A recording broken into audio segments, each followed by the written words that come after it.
estamos aqui com o deputado Luiz Roberto Lorenzato, que de Roma comenta o projeto recém-divulgado, que seria de Gianfranco Sangalli e Silvia Ciatti, sobre a reforma da Lei da Cidadania, prevendo inclusive um teste de italianidade. Como é que você vê isso, Lorenzato? Como é que repercutiu aí?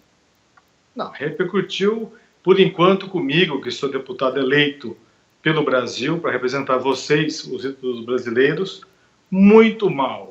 Porque está na cara, Peron, que é a continuidade do projeto esquerdista, comunista, da Renata Bueno e do PD. E essa senhora que propôs essa ideia mirabolante de tentar enganar as pessoas com ius culturae. Talvez ela não fale latim, eu escrevo em latim. Direito de cultura, isto é, aqueles que teriam o conhecimento da língua e da cultura italiana poderia obter a nacionalidade.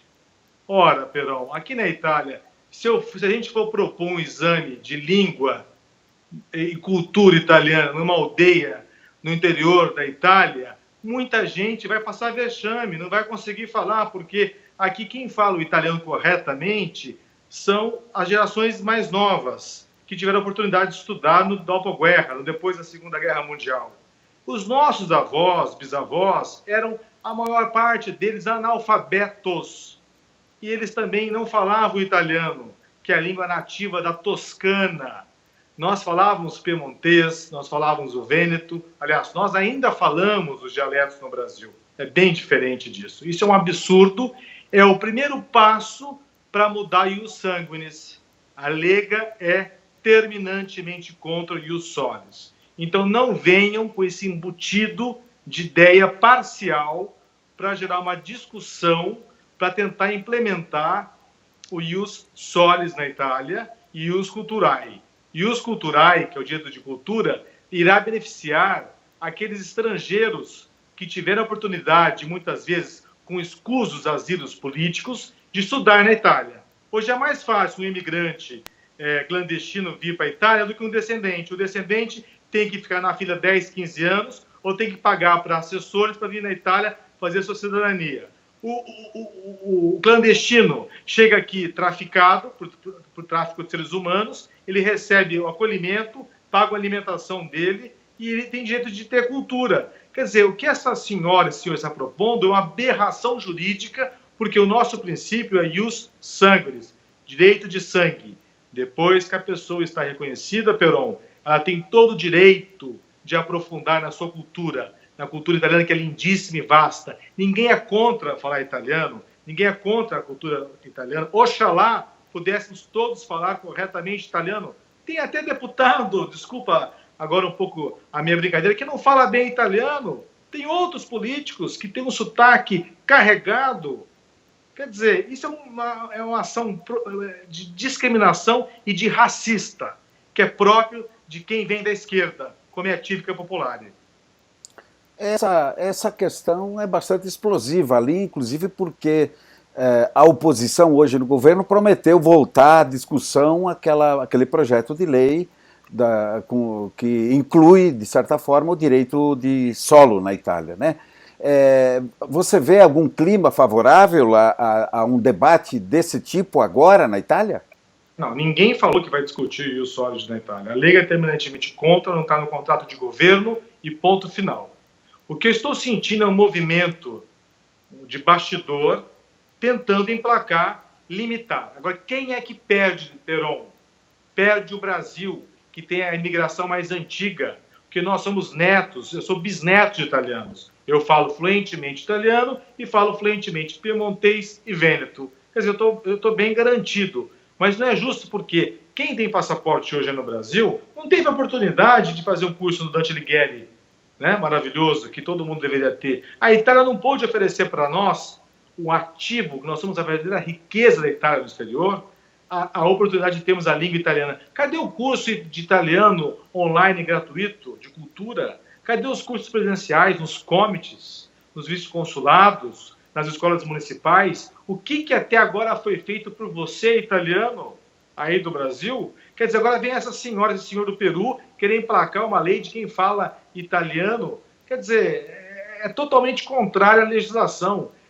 Outra coisa, dar cidadania para as mulheres depois de 48, dos filhos nascidos antes de 48, isso já é pacífico na Suprema Corte da Itália.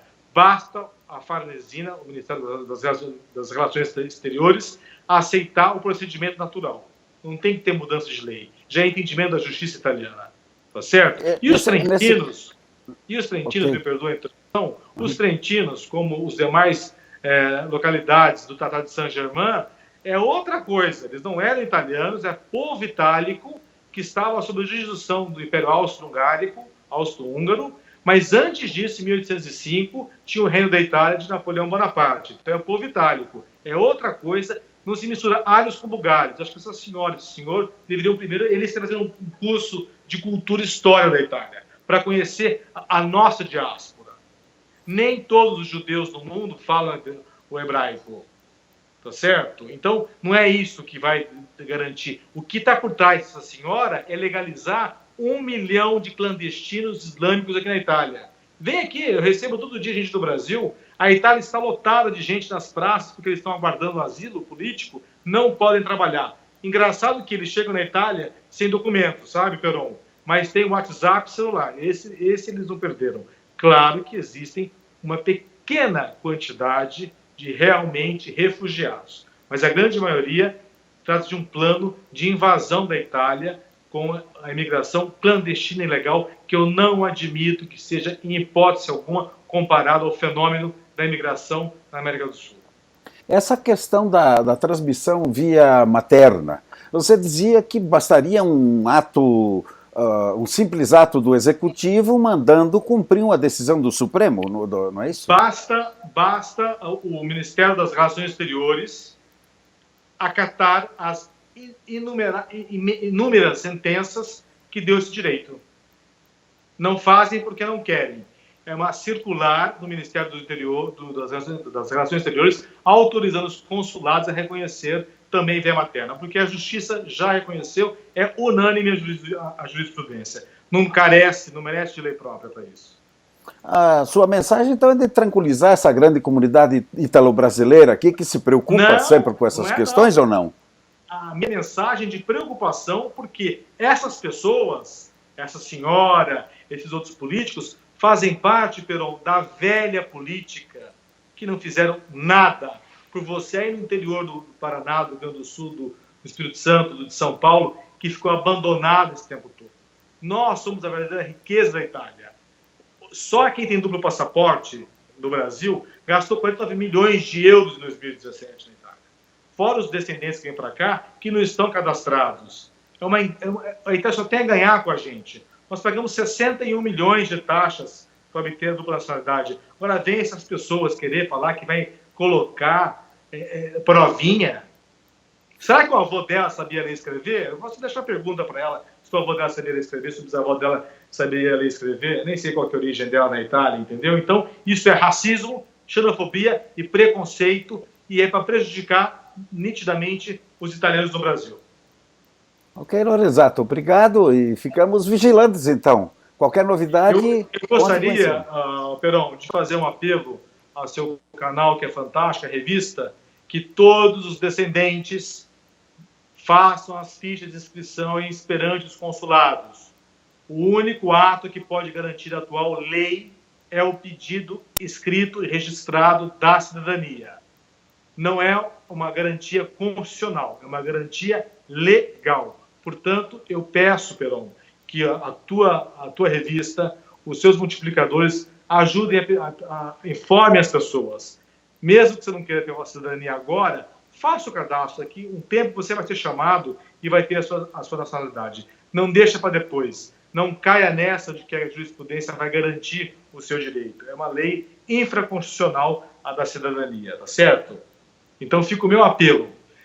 Ainda corremos risco de termos a lei alterada, porque eu sou o único aqui que defende os brasileiros aqui na Itália, o único que explica que o Brasil, Peron, dá alimento para 1 bilhão e 400 milhões de pessoas. O agronegócio brasileiro, Peron, você sabe, você mora no Paraná, é grande parte de ítalo-brasileiros. Estima-se que 60% da produção agrícola do Brasil é italiana. O Blairo Maggi, ministro, é italiano. Grandes grupos, Randon, aí no Sul, né? Famílias italianas no Paraná, aqui lá em São Paulo. Então, os brasileiros do Brasil, os italianos do Brasil, Peron, dá alimento, produz alimento para 1 bilhão de pessoas no mundo. Este é o valor do italiano no exterior. Nós temos muito valor. E o Brasil, até hoje, Peron, cuidou desses filhos da Itália aí no Brasil. Cuidou pelo INPES, Hospital do Câncer, nas escolas, nas universidades, porque são cidadãos duplos. Então a Itália não tem nenhum ônus em ter um outro país chamado Itália fora do Brasil. A Itália só tem a ganhar. Aliás, essas pessoas são limitadas a não entenderem que é uma riqueza ter essas pessoas no mundo, da qualidade que vocês são, os italianos do Brasil. Eu fico revoltado, indignado com esse subterfúgio, essa colocadinha de golpe para poder ameaçar o nosso direito. Eu não irei permitir isso.